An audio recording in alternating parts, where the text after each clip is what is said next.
So we were studying about antiviral agents and antiviral agents के अंदर हम cover कर रहे थे एंटी रेट्रोवायरल एजेंट्स। अब एंटी रेट्रोवायरल एजेंट्स के अंदर हमने जो फर्स्ट क्लास है NRTIs की वो कवर कर ली थी। इस लेक्चर के अंदर हम सेकेंड क्लास से स्टार्ट करेंगे, दैट इज NNRTIs। अब जो NNRTIs हैं ये हमारे पास क्या होती है, non nucleoside reverse transcriptase inhibitors. Last lecture के अंदर हमने पढ़ा था रिवर्स ट्रांसक्रिप्टेज हमारे पास एक ऐसी एंजाइम है जो कि रिस्पॉन्सिबल है RNA से DNA की फॉर्मेशन करवाने के लिए। अब जो हमारे पास न्यूक्लियोसाइड और न्यूक्लियोटाइड रिवर्स ट्रांसक्रिप्टेज थे, ये हमारे पास क्या कर रहे थे, ये हमारे पास एनालॉग्स थे हमारे न्यूक्लियोटाइड्स के। हमने जो न्यूक्लियोटाइड्स हमारे पास बिल्डिंग ब्लॉक्स होते हैं उनके एनालॉग्स थे हमारे पास। ये क्या कर रहे थे, इनकॉर्पोरेट हो जाते थे DNA के अंदर और DNA की जो चेन इलॉन्गेशन थी उसको स्टॉप करवा देते थे। अब जो हमारे पास नॉन न्यूक्लियोसाइड रिवर्स ट्रांसक्रिप्टेज हैं इनके अंदर और हमारे पास जो फर्स्ट क्लास है इन दोनों के अंदर हमारे पास मेजर जो डिफरेंस है वो क्या है कि हमारे पास जो non nucleoside reverse transcriptase inhibitors हैं ये हमारे पास इनकॉर्पोरेट नहीं होते हमारे DNA के अंदर, फर्स्ट थिंग। सेकेंडली हमारे पास क्या होता है, जो हमारे पास non nucleoside reverse transcriptase inhibitors हैं, अब जब हमने ज़ाइडोविटिन के बारे में पढ़ा था तब ज़ाइडोविटिन के बारे में पढ़ा था कि हमारे पास ये कन्वर्ट हो जाती है ज़ाइडोविटिन ट्राइफॉस्फेट के अंदर, राइट। तो हमारे पास जो ये हमारी ड्रग्स हैं नेविरापिन, एफेवाइडेंस, डेराविरिडीन, इडेराविरीन, ये हमारे पास ट्राइफॉस्फेट के अंदर कन्वर्ट नहीं होंगी। ये हमारे पास डायरेक्टली बाइंड करती है रिवर्स ट्रांसक्रिप्टेज एंजाइम के साथ। और जब हमारे पास डायरेक्टली बाइंड करती है और डायरेक्टली ये क्या करती है, हमारे पास एंजाइम के स्ट्रक्चर के अंदर चेंज कर देती है। जब हमारे पास एंजाइम के स्ट्रक्चर के अंदर चेंज आता है तो हमारी जो एंजाइम है वो इनएक्टिवेट हो जाती है। एंजाइम के इनएक्टिवेट होने की वजह से वो फर्दर हमारे पास क्या करती है, इनहिबिशन, हमारे पास DNA की सिंथेसिस स्टॉप हो जाती है और DNA की सिंथेसिस स्टॉप होने के बाद हमारे पास जो DNA रेप्लिकेशन है वो स्टॉप हो जाती है और अल्टीमेटली हमारा जो वायरल सेल का डिसीज है, हमारे पास वायरस की वजह से जो हमारे पास डिसीज की प्रोग्रेशन हो रही थी वो स्टॉप हो जाती है। तो क्या होता है हमारे पास general mechanism of action non nucleoside reverse transcriptase inhibitors का। So non nucleoside reverse transcriptase inhibitors directly bind to the reverse transcriptase enzyme, and after they bind directly to the reverse transcriptase enzyme, what do?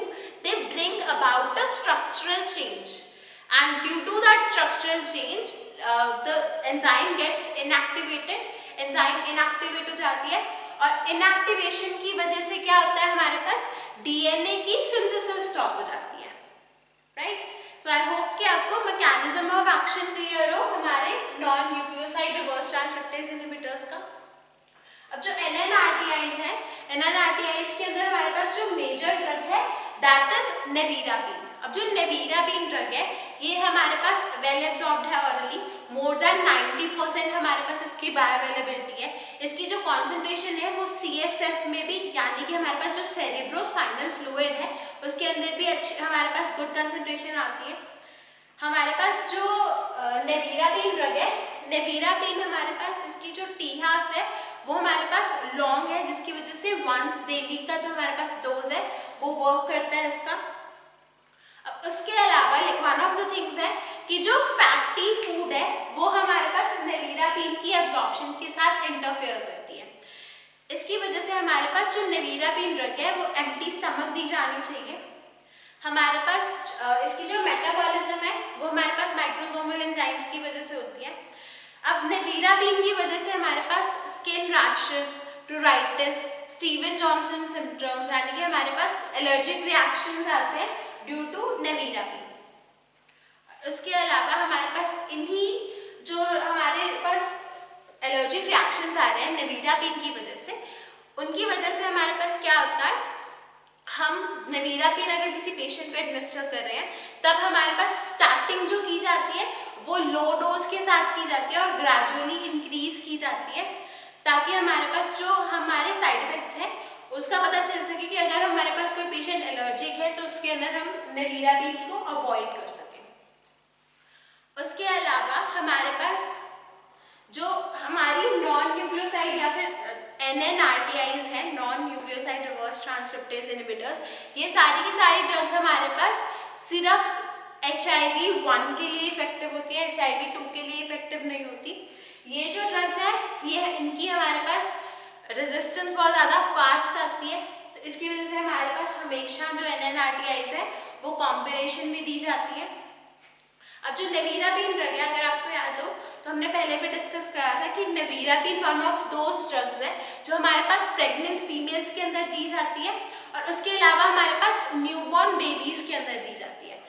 अब जो हमारे पास नेविराबिन drug है, नेविराबिन drug की 2 mg/kg की dose newborn baby के अंदर हमारे पास within 3 days of birth दी जाती है, सिंगल डोज दी जाती है और सिंगल डोज से हमारे पास प्रिवेंशन हो जाती है HIV की, हमारे पास प्रोग्रेशन की एक न्यूबॉर्न बेबी के अंदर, ताकि अगर हमारे पास मदर को HIV है तो हमारे पास अगर हम नेविराबिन दे दें एक ही डोज 2 mg/kg तो हमारे पास क्या हो जाता है, जो प्रोग्रेशन है HIV की वो स्टॉप हो जाती है। उसके अलावा अब हमारे पास जो नेक्स्ट ड्रग है दैट इज डेलावेडिन। अब जो डेलावेडिन ड्रग है ये हमारे पास वेल एब्जॉर्ब्ड है, लेकिन प्लाज्मा के साथ, प्लाज्मा प्रोटीन्स के साथ बाइंड कर जाती है और हमारे पास ये जो हमारे पास माइक्रोसोमल एंजाइम्स होती हैं उनको इनहिबिट करती है, जिसकी वजह से हमारे पास इसके बहुत ज़्यादा कॉन्ट्राइंडिकेशन है। डिफरेंट ड्रग्स के साथ हमारे पास ये क्या करती है, हमारे पास कॉन्ट्राइंडिकेटेड है क्योंकि हमारे पास ये क्या करती है, ड्रग इंटरैक्शंस करवाती है। उसके अलावा हमारे पास जो डेलावेडिन ड्रग है, delavirdine skin rashes, nausea, headache, drowsiness, confusion, diarrhoea जैसे हमारे पास सिम्टम्स आते हैं। नेक्स्ट जो हमारे पास ड्रग है दैट इज एफावायरेंस। अब जो एफावायरेंस ड्रग है इसकी हमारे पास बायोअवेलेबिलिटी बहुत कम होती है, लेकिन one of the long acting drug है जिसकी वजह से हमारे पास वंस डेली दी जाती है। इसकी वजह से हमारे पास drowsiness, headache, dizziness, nightmares, confusion, vomiting, diarrhoea जैसे साइड इफेक्ट्स हैं एफावायरेंस के हमारे पास, लेकिन ये हमारे पास इफेक्टिव ड्रग है, लॉन्ग एक्टिंग ड्रग है, जिसकी वजह से हमारे पास ये कॉम्बिनेशन में दी जाती है HIV-1 के इन्फेक्शन के अंदर। लास्ट जो हमारे पास इस क्लास की ड्रग है दैट इज एट्रावेरिन। अब जो एट्रावेरिन ड्रग है ये हमारे पास HIV-1 के लिए यूज की जाती है। इसकी वजह से हमारे पास स्किन रैशेस हो जाते हैं, डायरिया हो जाता है। वन ऑफ द हमारे पास जो स्पेसिफिक इसका इफेक्ट है दैट इज कि हमारे पास जो लिवर की मेटाबोलाइजिंग एंजाइम्स हैं उनका लेवल इंक्रीज हो जाता है ड्यू टू एट्रावेरिन। तो हमारे पास ये ड्रग क्या करती है, मेटाबॉलिज्म इंक्रीज करवा देती है जितनी भी हमारे पास इसके कॉम्बिनेशन में ड्रग्स दी जाती है, जिसकी अगर मेटाबॉलिज्म इंक्रीज हो जाएगी तो हमारे पास क्या हो जाएगा, T-half जो है वो कम हो जाएगा और हमारे पास डोजेस जो है वो इंक्रीज करनी पड़ जाती है एट्रावेरिन की वजह से। नेक्स्ट जो हमारे पास क्लास है दैट इज प्रोटीज इनहिबिटर्स। अब जो प्रोटीज इनहिबिटर्स है वो हमारे पास किसको इनहिबिट करते हैं, प्रोटीज एंजाइम को इनहिबिट करते हैं। अब ये जो प्रोटीज एंजाइम है इसका हमारे पास वर्क क्या होता है, ये हमारे पास first of all activation of viral enzymes के लिए रिस्पॉन्सिबल है। तो प्रोटीज एंजाइम्स जो है ये one of the precursor enzymes है हमारे पास। जितनी भी एंजाइम हमारे पास वायरल सेल के फिजियोलॉजिकल फंक्शंस के लिए नेसेसरी होती है, उन एंजाइम्स की जो एक्टिवेशन है वो हमारे पास कौन करवाता है, प्रोटीज एंजाइम। अब हमारे पास उसके अलावा हमारे पास HIV रेप्लिकेशन के अंदर जो एंजाइम्स यूज होती हैं उसका भी एक्टिवेशन कौन करवाता है, प्रोटीज एंजाइम। अब प्रोटीज एंजाइम जो है वो हमारे पास जो मैच्योर वायरॉन की प्रोडक्शन है उसके लिए रिस्पॉन्सिबल है, और सेकेंडली जो वायरल इन्फेक्टिविटी है, वायरस का जो हमारे पास इन्फेक्शियस नेचर आता है वो हमारे पास प्रोटीज एंजाइम की वजह से आता है। तो हमारे पास जो प्रोटीज इनहिबिटर्स है वो क्या करते हैं, हमारे पास इस प्रोटीज एंजाइम जो कि one of the integral enzymes है हमारे वायरस के सेल की, उसको क्या करती है, इनहिबिट करती है।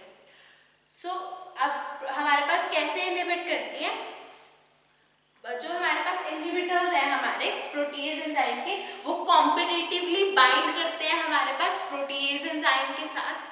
अब जब कॉम्पिटिटिवली बाइंड करते हैं हमारे पास प्रोटीएज एंजाइम के साथ, तब क्या करते हैं हमारे पास इनएक्टिवेट कर देते हैं प्रोटीएज एंजाइम को, और इनएक्टिवेशन की वजह से हमारे पास जो वायरसेस की हमारे पास मैचुरेशन थी उसको स्टॉप कर देते हैं। And due to maturation of, जब हमारे पास ब्लॉक हो जाएगा वायरल मैचुरेशन, तब हमारे पास क्या हो जाएगा, जो डॉटर सेल्स हैं वो हमारे पास इमेच्योर हो जाएंगे।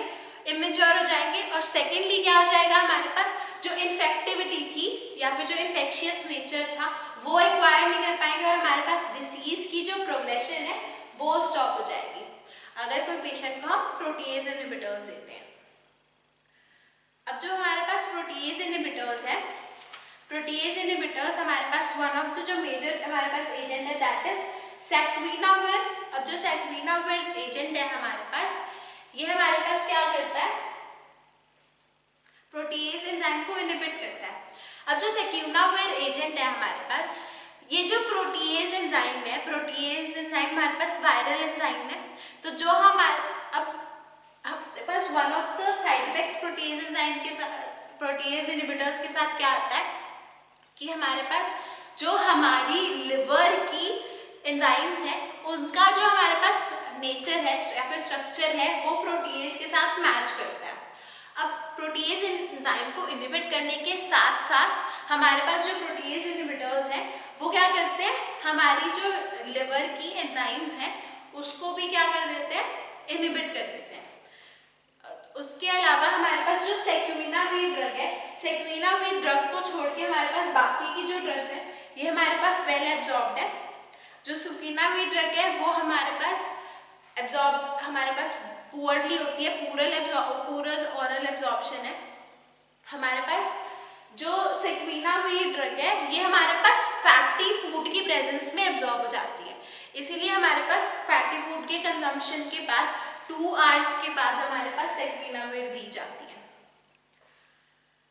अब हमारे पास प्रोटीएज इनहिबिटर्स के कुछ साइड इफेक्ट्स हैं, जैसे कि हमारे पास गैस्ट्रोइंटेस्टाइनल सिम्टम्स आते हैं, नॉजिया, वॉमिटिंग, डायरिया, और उसके अलावा हमारे पास जब माइक्रोसोमल एंजाइम की इनहिबिशन हो जाती है या फिर इंडक्शन हो जाती है, तो हमारे पास जब जो प्रोटीएज इनहिबिटर ड्रग्स हैं ये हमारे पास कॉम्बिनेशन में यूज किए जाते हैं एंटी रेट्रोवायरल ड्रग्स के साथ हमारे पास HIV की ट्रीटमेंट के लिए।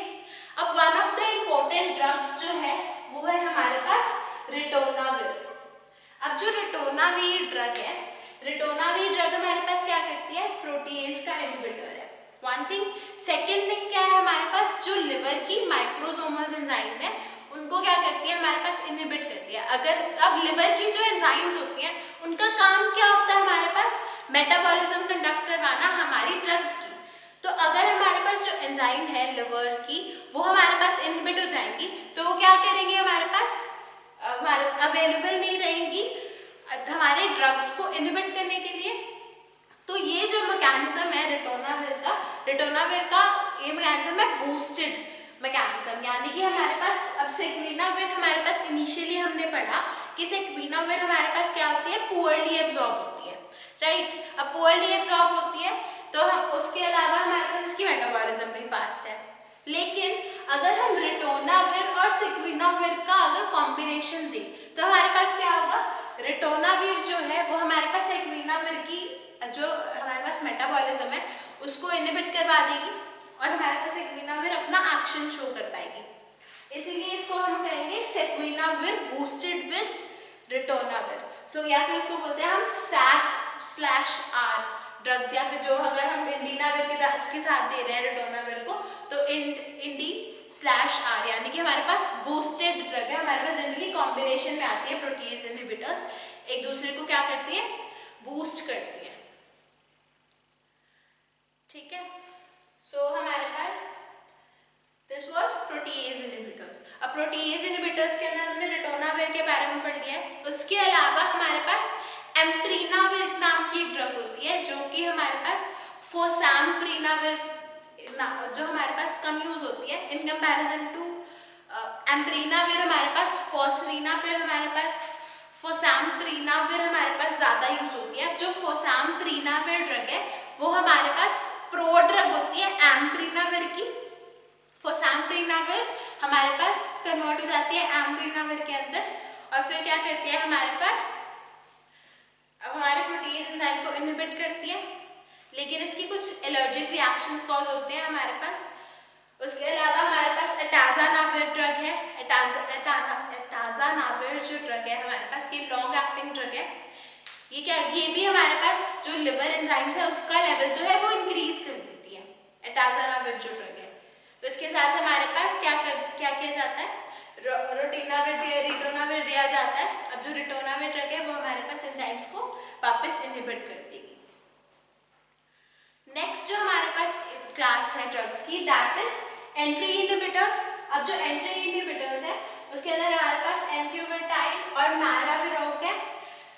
अब जो हमारे पास एनफ्यूवेटाइड है, एनफ्यूवेटाइड हमारे पास रिसेंटली इंट्रोड्यूस हुई, हमारे पास one of the newer agents है एनफ्यूवेटाइड। ये हमारे पास क्या करती है, वायरस के ग्लाइकोप्रोटीन के साथ बाइंड कर जाती है। अब जब हमारे पास वायरस के ग्लाइकोप्रोटीन के साथ बाइंड कर जाएगी तब हमारे पास क्या होगा, जो ग्लाइकोप्रोटीन था वो हमारे पास रिस्पॉन्सिबल था फ्यूजन के लिए होस्ट सेल के साथ। अब जब हमारे पास ग्लाइकोप्रोटीन के साथ एनफ्यूवेटाइड बाइंड कर जाती है तब हमारे पास क्या करता है, हमारी जो वायरस है वो एंटर नहीं कर पाता सेल के अंदर, और अगर सेल के अंदर एंटर नहीं कर पाएगा तो हमारे पास वो आगे अपना जो है वो डिसीज का जो प्रोग्रेशन था वो नहीं कर पाएगा, जिसकी वजह से हमारे पास डिसीज का प्रोग्रेशन इनहिबिट करती है enfuvirtide. So what enfuvirtide does is, enfuvirtide binds to a glycoprotein responsible for the fusion of the virus cell to the host cell, and after it binds to the glycoprotein of virus, the virus can no longer fuse with the host cell, and if the virus cannot fuse with the host cell, then what happens is it cannot progress the disease any further and it loses its viral infectious nature। हमारे पास क्या क्या होता है, entry inhibitors क्या करते हैं, हमारे पास एक ग्लाइकोप्रोटीन जो कि हमारे पास रिस्पॉन्सिबल होता है फ्यूजन के लिए वायरस सेल के होस्ट सेल के साथ, उसके साथ बाइंड कर जाती है हमारी ड्रग। जब हमारे पास बाइंड करती है तब वो क्या करती है, हमारे पास ब्लॉक कर देती है एंट्री वायरस सेल की हमारे पास होस्ट सेल के अंदर। अब जब हमारे पास एंट्री ब्लॉक हो जाएगी उसको हम कहेंगे फ्यूजन इनहिबिटर 1। अब हमारे पास जो एनफ्यूवेटाइड है, एनफ्यूवेटाइड का हमारे पास जो टी हाफ है वो बहुत कम होता है, इसकी वजह से ट्वाइस डेली हमारे पास इसके इन्फेक्शन दिए जाते हैं। अब जो इसकी वजह से हमारे पास जो लोकल साइड पे, जहाँ जिस साइड पे हम एनफ्यूवेटाइड का इन्फेक्शन देते हैं वहाँ पे हमारे पास एलर्जिक रिएक्शंस हो जाते हैं। उसके अलावा हमारे पास निमोनिया कॉज करता है एनफ्यूवेटाइड। अब हमारे पास एनफ्यूवेटाइड जो ड्रग है वो हमारे पास HIV-1 के जो पेशेंट्स हैं उनके अंदर दी जाती है। नेक्स्ट जो हमारे पास क्लास है, नेक्स्ट जो हमारे पास एजेंट है दैट इज माराविरोक। अब जो माराविरोक हमारे पास एजेंट है ये हमारे पास क्या करता है, CCR5 रिसेप्टर्स के साथ बाइंड करता है। अब जो CCR5 रिसेप्टर्स हैं ये हमारे पास रिस्पॉन्सिबल होते हैं एंट्री और हमारे पास फ्यूजन के लिए CD4 सेल्स के साथ वायरस के।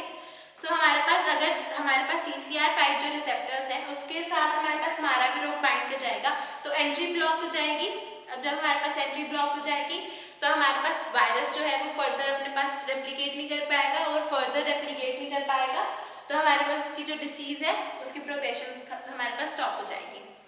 अब माराविरोक की वजह से हमारे पास डायरिया, स्लीपलेसनेस, कफ जैसे सिम्टम्स आते हैं। उसके अलावा हमारे पास मायल्जिया यानी कि मसल पेन और एथ्रेल्जिया यानी उसके अलावा हमारे पास रेस्पिरेटरी इन्फेक्शंस कॉज करता है माराविरोक। नेक्स्ट जो हमारे पास क्लास है दैट इज इंटीग्रेज इनहिबिटर्स।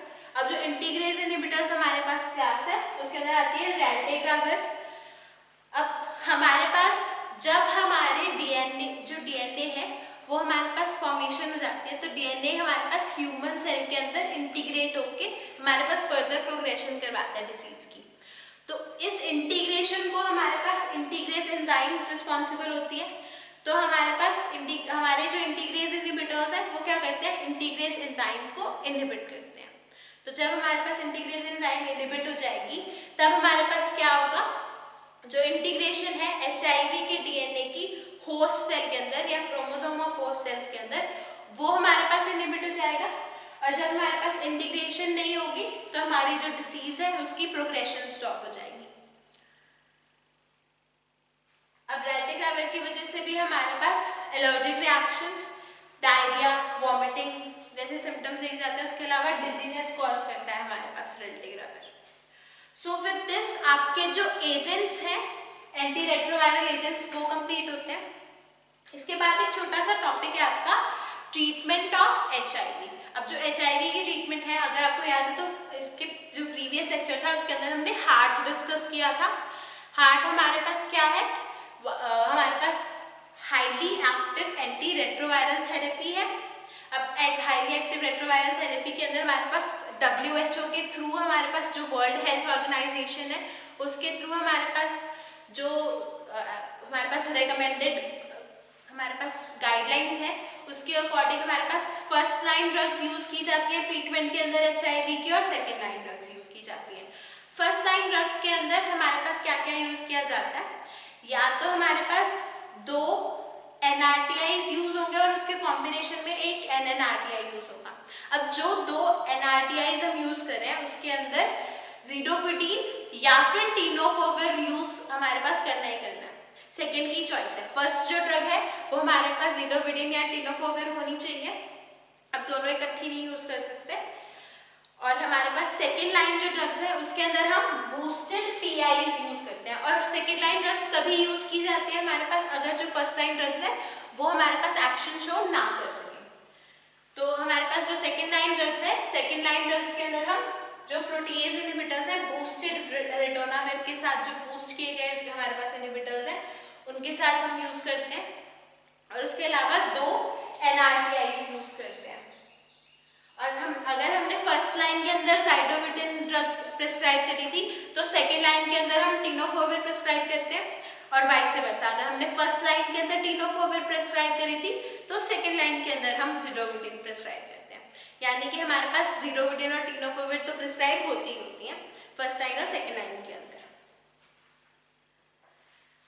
उसके अंदर इसके अलावा हमारे पास वन ऑफ द थिंग्स जो आती है कि जो हमारे पास नर्सेज या वार्ड बॉयज़ या फिर डॉक्टर्स हमारे पास HIV पेशेंट्स के कांटेक्ट में आते हैं, वो उनके हाई चांसेस होते हैं कि उनको एक्सपोजर हो जाएगा कि अगर हमारे पास वो अगर उस पेशेंट की हमारे पास कोई निडल है, उस पेशेंट को कुछ इंजेक्शन दिया गया और वो निडल हमारे पास किसी हमारे डॉक्टर को लग जाए या फिर नर्स को लग जाए, तो हमारे पास उन लोगों के अंदर क्या हो जाता है, हमारे पास फर्स्ट लाइन जो हमारे पास वॉरियर्स हैं उनके पास क्या हो जाता है, ऑक्यूपेशनल पोस्ट एक्सपोजर हो जाता है।